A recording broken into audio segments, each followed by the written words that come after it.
Welcome back to TFG Fishing.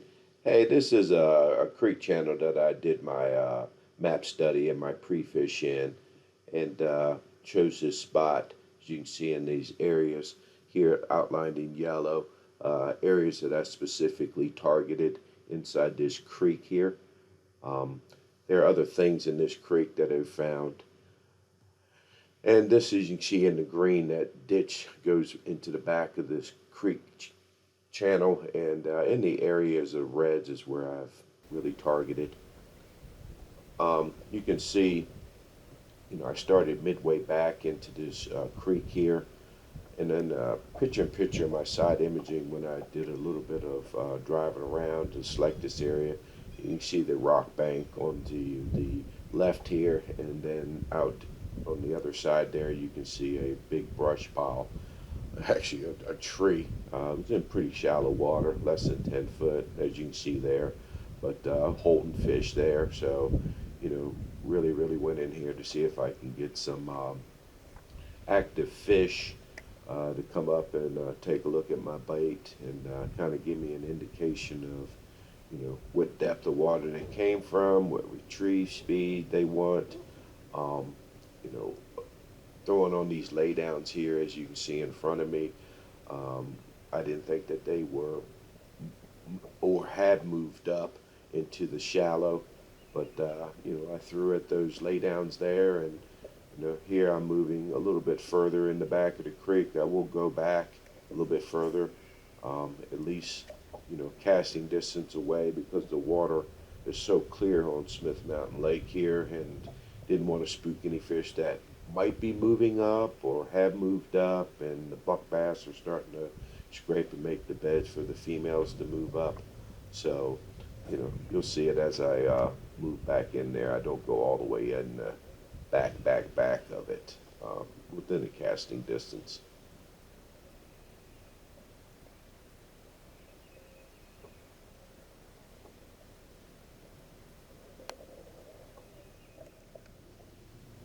And as you can see, this is about as far as I go in to the back of the creek. And you see I got some laydowns here, holding fish. Just couldn't get them to bite. I think if the sun had come out, I think it would have, jump started these fish, and some of them would have moved a little bit shallower. It was overcast for 3 days of my pre-fish, so trying to get them to move up.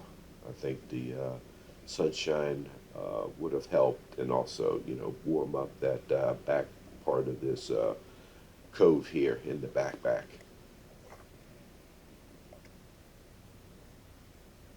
And as you will see, I'm throwing multiple times at the same target or lay down or area in the back there. Sometimes, the bass may not hit it the first or second time, but hit it the third time. So, I'm fan casting in here, and trying to thoroughly go through the area to see if I can pick up anything to give me an indication of, you know, what the fish are looking for, speed, location. Are they on a brush pile or a lay down, or is there a little bit of rock back here where they're trying to transition from this deeper water to the back of the coves?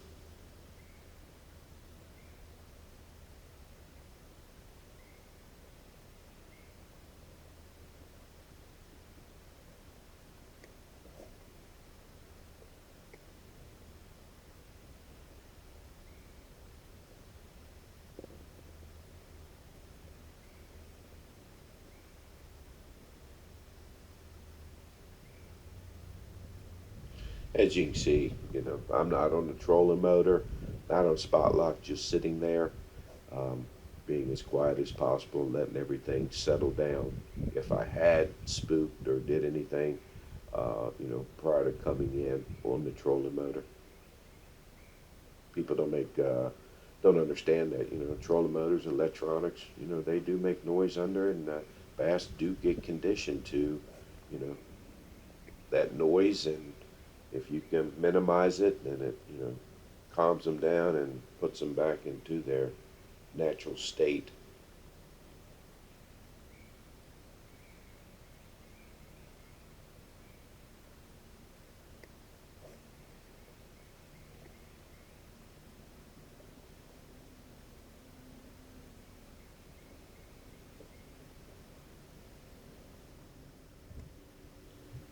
right, I tried my due diligence back here to see if they were moving up. As you can see right directly in front of me, you can see the bank there in the water. It's kind of a yellow color. That's that gravelly, sandy bank on this in the back of this creek here. And now I'm gonna move out uh, to a point midway back into this creek channel to see if they're out there, probably mid creek on this side of the, or what I call mid creek on the side here. And who's got laydowns and laydowns off the bank and also in the water there that you cannot see. Um, but I'll show a couple images of some laydowns inside the water that I'm throwing. I did switch to a Lucky Craft similar to the Zara Spook right now. Most people don't think to throw a top water in the high 50s, low 60-degree water, but that's some of the you know best times to throw them, and seeing if I can pull some bass up to take a look. I did have a few fish come up and hit the bait, and a couple smallmouth. They were small, and using this technique here. And like I said, out from the bank here, there are some laydowns in it, and fish are holding on them, but trying to get them to get up there and get on my bait to let me know what they're looking for.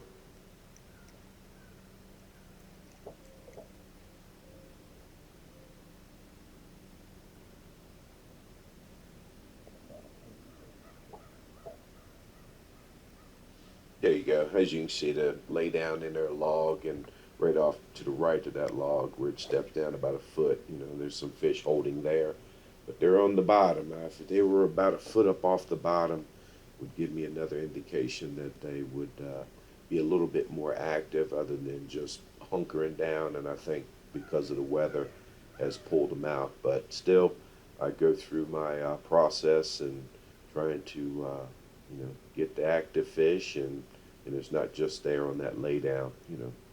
They're moving around. Here I switched over to some boat docks here and had a riprap bank on it. As you can see here, the riprap bank on my left, and you know it stays shallow for say 6 to 10 feet in areas along this riprap bank that they would move up on and spawn hard bottom bank here. And then also as a bonus, as far as the riprap is concerned, is that boat dock. That boat dock is in probably about 12 foot of water. It's got some water underneath of it.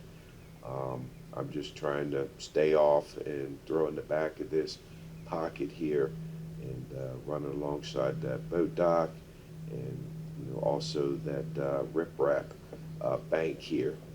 Um, you know, I do. Yeah, here you go. I'm moving over to my left here because I didn't really want to get back up into this, back of this little pocket here with the boat dock and the riprap. So I stayed out of Castaway and moved over to my left so I can get that crosswalk between the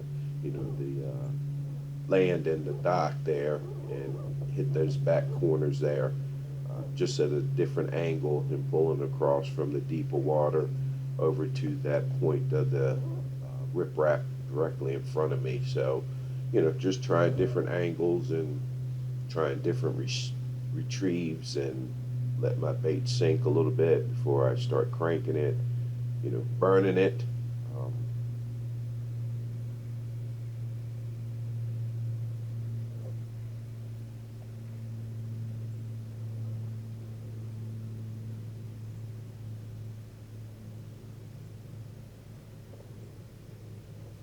And along this boat docks here on this whole bank is lined with riprap here, and it'll warm that water temperature up a degree or two, and but not today on this overcast day. And then I ended up moving in and flipping a worm in here, some of my creature baits, to see if I can get some of these fish that have moved up in the backbacks and still under the boat dock, and they will move back and forth between that rip-rot bank and underneath that dock, and thought I'd give that a shot just to check out, since I'm here on that boat dock.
Gotta reach in here and hold it up. I gotta put fish in there. I gotta catch some monkeys in here. Monkey in the barrel. Barrel and a monkey.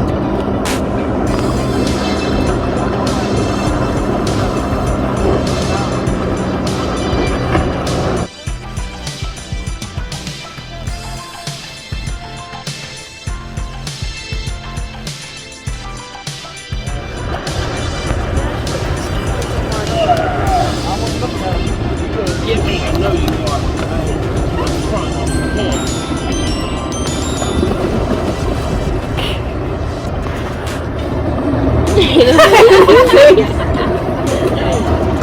He was like, oh no.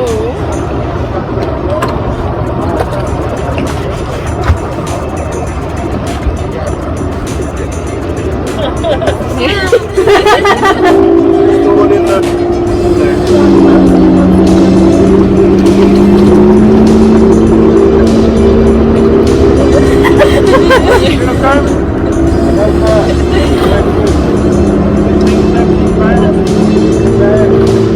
I have to come back in early. I have to bring somebody from down here. Huh? Of course, the stubborn bitches in here, the female.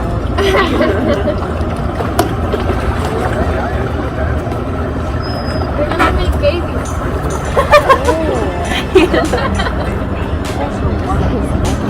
Then we'll get more fish.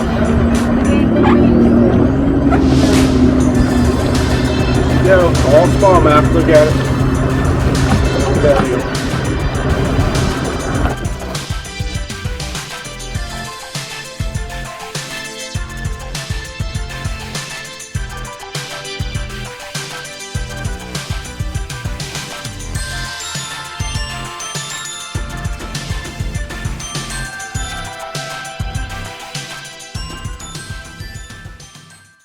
Maryland, fishing on the motor side. How are you doing, buddy? All right, man. Got 3 fish in his bag. Going away. 8 pounds, 10 ounces. 8-10. Wow, short. All right, brother. They don't let me keep bass on the stage. I'm looking at my ticket, brother. I agree. Please.